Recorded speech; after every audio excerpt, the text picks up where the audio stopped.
बिस्मिल्लाहिर्रहमानिर्रहीम, अस्सलाम वालेकुम। मैं हूं ईसा नकवी। आज दिन है जुमे का, तारीख है 25 फरवरी। Now this is what you call a perfect revenge. इसे कहते हैं बेहतरीन इंतकाम।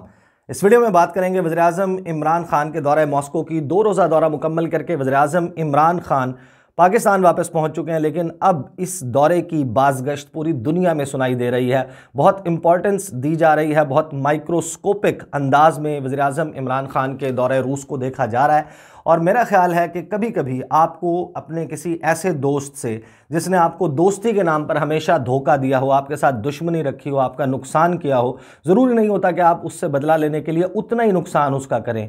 कुछ चीज़ें होती हैं जिनकी अलामती वैल्यू बहुत ज़्यादा होती है, बिल्कुल उस तरह जिस तरह डियागो मैराडोना ने अर्जेंटीना के लिए खेलते हुए बरतानिया के खिलाफ 1986 के वर्ल्ड कप के क्वार्टर फाइनल में, जो फुटबॉल वर्ल्ड कप था उसके क्वार्टर फाइनल में हाथ से गोल किया था और उसके बाद ये कहा था कि यह हैंड ऑफ गॉड है। और हमने फॉकलैंड आइलैंड की जो जंग थी जिसमें बरतानिया ने पूरी अर्जेंटीना की फिजाइया को उड़ा के रख दिया था, हमने उसका बदला ले लिया।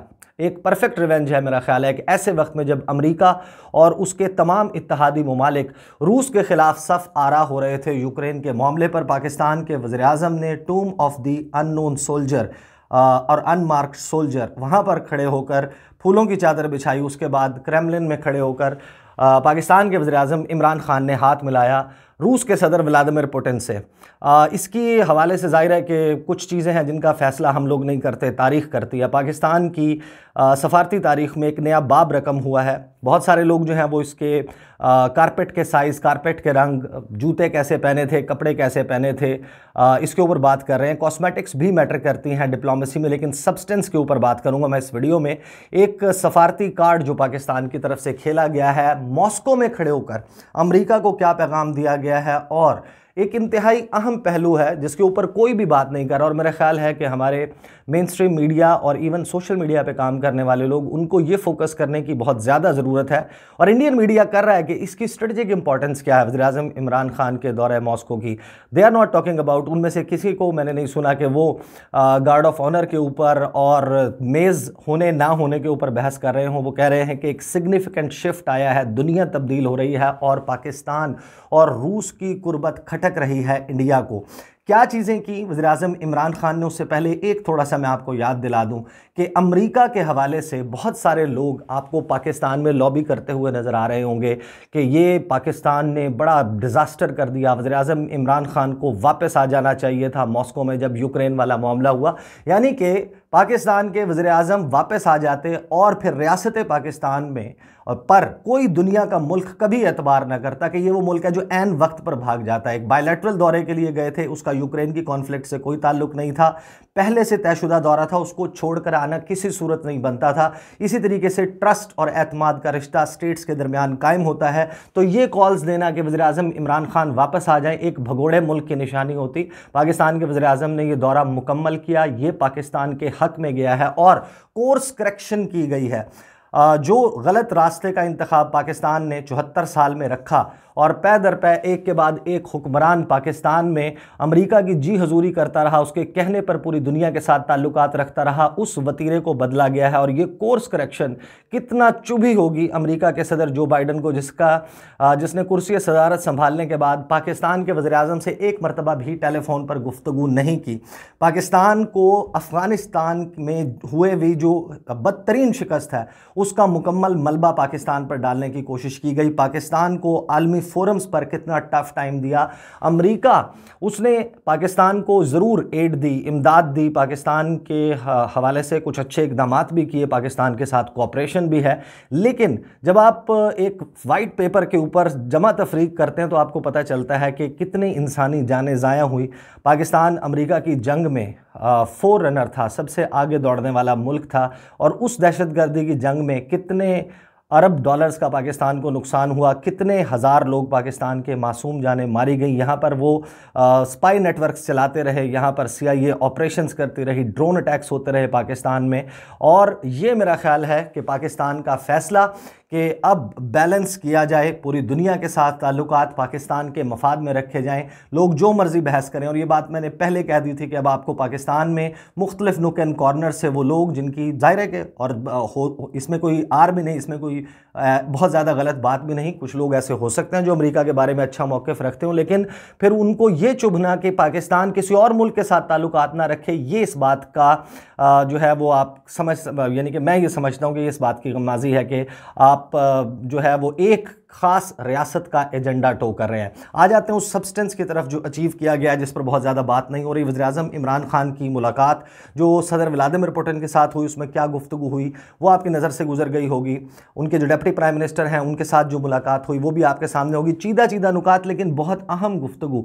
जिस वक्त वो रूस और पाकिस्तान की बिज़नेस कम्युनिटी से बात कर रहे थे, तो आप के सामने मैं उनके हर्फ बहर वज़ीर-ए-आज़म इमरान खान ने जो गुफ्तगू की वो मैं रखूँगा। आपको अंदाज़ा होगा कि वज़ीर-ए-आज़म इमरान खान ने जो डिप्लोमेटिक कार्ड खेला है मॉस्को में खड़े होकर, इसका पाकिस्तान को मुस्तकबिल में कितना फ़ायदा हो सकता है। ना सिर्फ ये कि रूस से बल्कि अमेरिका से पाकिस्तान को कितना फ़ायदा हो सकता है, इस डिप्लोमेटिक मूव का आपके सामने रख देता हूँ। वज़ीर-ए-आज़म इमरान खान की जो व्लादिमीर पुतिन के साथ मुलाकात है उसकी मेन हाईलाइट्स में देखें आप। कश्मीर का मामला उठाया उन्होंने जो है वो अफ़गानिस्तान के मामले पर बात की, और अफ़गानिस्तान पर पाकिस्तान और रूस के दरमियान एक हम आहंगी दिखाई देती है। इसी तरीके से इस्लामोफोबिया के मामले पर बात हुई, पाकिस्तान और रूस के दो तरफ़ा ताल्लुक, एनर्जी समेत मुख्तलिफ शोबों में ताउन की बात हो, और फिर यूक्रेन के मामले पर भी पाकिस्तान का मौक़िफ़ के इस सारे मामले को एक कॉन्फ्लिक्ट, एक कशीदगी की तरफ नहीं जाना चाहिए था, ये सामने रख दिया। इसी तरह जो डिप्टी प्राइम मिनिस्टर हैं जो एनर्जी के मामलात को भी देखते हैं, उनके साथ जो मुलाकात हुई उसमें वज़ीर-ए-आज़म इमरान खान ने पाकिस्तान और रूस के दरमियान तमाम शोबों में ताउन के हवाले से बातचीत की। और उसके बाद जब वो आए और गुफ्तगू कर रहे थे रूस और पाकिस्तान की बिज़नेस कम्युनिटी से, जो वहाँ पर पाकिस्तान के कारोबारी शख्सियात हैं और रूस की बड़ी कारोबारी शख्सियात हैं, उनके साथ गुफ्तगू में कहीं एक लम्हे को भी ये महसूस नहीं होता कि वज़ीर-ए-आज़म इमरान खान इस वक्त जो है वो उन पाबंदियों को जहन में रख कर बात कर रहे हैं। उनको ये यकीन नज़र आता है कि जैसे रूस जो है विल कम आउट विक्टोरियस। वो उनको लगता है, उनकी गुफ्तगू से ये लगता है कि रूस जो है वो इस सारे सिनेरियो में जो इस वक्त चल रहा है इसमें फातेह के तौर पर सामने आएगा। और उसी वजह से मेरा ख्याल है कि वज़ीर-ए-आज़म इमरान खान ने जो गुफ्तगू की मैं आपको बता देता हूँ। उन्होंने कहा, excellencies, minister of commerce and minister of agriculture, I welcome you here. Business community of the Russian Federation, members of the Pakistani business community, I just want to reiterate that there is a big shift in the way Pakistan sees its neighbor. कि पाकिस्तान की सफारतकारी में, पाकिस्तान की हिकमत अमली में, policy में एक बहुत बड़ा बदलाव आ चुका है, एक बहुत बड़ा मोड़ आ चुका है कि पाकिस्तान अब अपने हमसायों की तरफ एक मुख्तलिफ निगाह से देख रहा है। ये माजी वाला पाकिस्तान नहीं है। I just want to retreat, और उन्होंने ये कहा, उसके बाद कहा कि सिर्फ अपने हमसायों नहीं बल्कि अपने करीबी हमसायों यानी कि नियर नेबर्स। उसके बाद उन्होंने उसको एक्सप्लेन किया। उन्होंने कहा कि अफ़गानिस्तान, सेंट्रल एशिया, रशिया, इनकी तरफ पाकिस्तान का नुक्ता नज़र तब्दील हो गया है। साथ ही उन्होंने कहा कि मैं ये समझता हूँ और पाकिस्तान ये समझता है कि जो इलाके हैं, जो ख़ित्ते हैं, उसमें एक एक मुल्क तरक्की नहीं करता, सब मिलकर तरक्की करते हैं। या तो फिर ये ममालिक तरक्की करते हैं या फिर इनकी जिनकी सरहदात जुड़ी हैं इनमें से कोई भी तरक्की नहीं कर पाता। साथ ही उन्होंने कहा कि इस वक्त बदकिस्मती ये है कि इस रीजन में ट्रेड यानी कि तजारत मौजूद नहीं है, बहुत लिमिटेड है। रूस के साथ पाकिस्तान की जो तजारत है उन्होंने कहा $1 अरब से कम है। साथ ही उन्होंने कहा कि पाकिस्तान 220 मिलियन लोगों की आबादी पर मुश्तमिल मुल्क है और पाकिस्तान की और सेंट्रल एशिया और फिर रूस के दरमियान जो कनेक्टिविटी है वो बहुत इम्पॉर्टेंस रखती है। आप इस बात से अंदाज़ा लगा सकते हैं कि ज़ाहिर है कि सारी तफसीलात तो नहीं रखी गई सामने जो प्रेस रिलीज़ जारी की गई उस मीटिंग की, लेकिन जब वज़ीर-ए-आज़म इमरान खान यहाँ पर कनेक्टिविटी की बात करें तो यकीनन ये मामला रूसी हुक्काम के साथ उठाया गया होगा। और वो बात जो हम मुसलसल कर रहे थे कि belt and road initiative, China Pakistan economic corridor और अफ़गानिस्तान के साथ रास्ते, पाकिस्तान की सेंट्रल एशिया तक और रूस तक रसाई, और फिर रूस की इन्हीं रास्तों से होते हुए पाकिस्तान और फिर पाकिस्तान की बंदरगाहों के ज़रिए जो फार ईस्ट एशिया है उस तक रसाई के ऊपर बातचीत होगी, पेशरफ्त होगी। वो जुमले वज़ीर-ए-आज़म इमरान खान के ज़ाहिर करते हैं कि ये सारा मामला वहाँ पर उठाया गया। एक चीज़ बहुत इंपॉर्टेंट हुई इसी खिताब में जब वो बिज़नेस कम्युनिटी से बात कर रहे थे कि उन्होंने दावत दी कि जो रशियन फेडरेशन के बड़े बड़े सनतकार हैं, बड़े बड़े कारोबारी शख्सियात हैं, उन्होंने कहा कि मार्च के आखिर में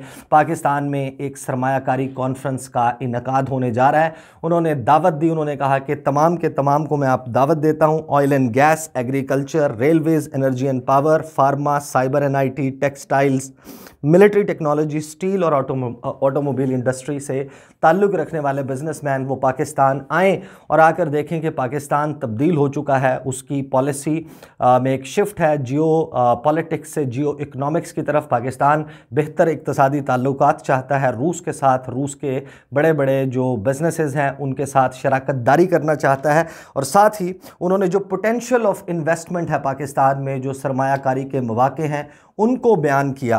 तो ये आप अंदाज़ा लगाइए कि इस दौरे का ताल्लुक़ जो है वो सिर्फ़ आलमी सियासी मंजरनामे से नहीं था, बल्कि पाकिस्तान का एक जो शिफ्ट था जियो इकनॉमिक्स की तरफ, वो ट्रांसलेट होता हुआ नज़र आता है। जिस वक्त पाकिस्तान के वज़ीर-ए-आज़म ख़ित्ते की एक बहुत बड़ी ताकत रूस, जिसके साथ हम रूठे रहे 74 साल, 75वें साल में 75 साल हो गए इस मुल्क को पैदा हुए हुए, और 75वें साल में वज़ीर-ए-आज़म इमरान खान जाते हैं और जाकर रूस के साथ पाकिस्तान के ताल्लुकात की कोर्स करेक्शन करने की कोशिश करते हैं। और इसका जो फ़ायदा है मैं आपको ये बता सकता हूँ कि अमेरिका जिस तरीके से पाकिस्तान को पुश अगेंस्ट द वॉल कहते हैं कि आर्म ट्विस्टिंग या पाकिस्तान का बाजू मरोड़ा जा रहा था, पाकिस्तान को जितना बदनाम अमेरिका ने किया, पाकिस्तान से जितना फ़ायदा अमेरिका ने उठाया, मेरा ख्याल है दुनिया में और कोई मुल्क नहीं जिसने पाकिस्तान के साथ ये किया हो। उसको एक तरीके से एक सफारती एतबार से एक रियलिटी चेक जो है वो दिया गया है, और पाकिस्तान ने जो ये फ़ैसला किया रूस जाने का, मेरा ख्याल है कि बहुत बेहतरीन डिसीजन था। और अब इसके नतीजे में सिर्फ ये नहीं कि पाकिस्तान में रूसी सरमायाकारी जो है वो आएगी, बल्कि मेरा ख्याल ये है कि in the longer run Pakistan को प्लीज़ करने के लिए और पाकिस्तान को मुकम्मल तौर पर उनके साथ खड़े होने से रोकने के लिए अमेरिका भी कुछ ना कुछ पाकिस्तान को ऑफ़र करेगा। लेट्स सी ये सारे मामलात कैसे चलते हैं। लेकिन एक चीज़ और एक मामला जो बहुत ज़्यादा ब्रू अप हो रहा है यूक्रेन और रूस के दरमियान, क्योंकि वज़ीर-ए-आज़म इमरान खान के दौरे के हवाले से मामलात चल रहे थे और मैं मुसलसल उस पर गुफ्तगू कर रहा था, तो जो एक्चुअली जो मामलात हैं जिन पर मैं इस चैनल पर बात करता हूँ, इंटरनेशनल मौज़ूआत, उसके ऊपर बात करना बहुत ज़रूरी है। दो इंतहाई अहम डेवलपमेंट्स उससे जुड़ी हुई। मैं यूजुअली एक बड़ा गैप देने के बाद अपनी अगली वीडियो लगाता हूँ, लेकिन आज बैक टू बैक 2-3 वीडियोज़ का इंतज़ार कीजिएगा। उस मामले के ऊपर बात करेंगे, रूस और यूक्रेन के दरमियान क्या हो रहा है, पूरी दुनिया किस तरीके से रिएक्ट कर रही है, असल डिज़ाइंस, असल अज़ाइम क्या हैं सदर व्लादिमीर पुतिन के, और क्या इस कशमकश का, इस लड़ाई के फैलने का कोई खदशा है। इसके हवाले से इंतज़ार कीजिएगा। इंशाल्लाह अगली वीडियो में आपके साथ मुलाकात होगी। मुझे इजाज़त दीजिए। अल्लाह हाफ़िज़।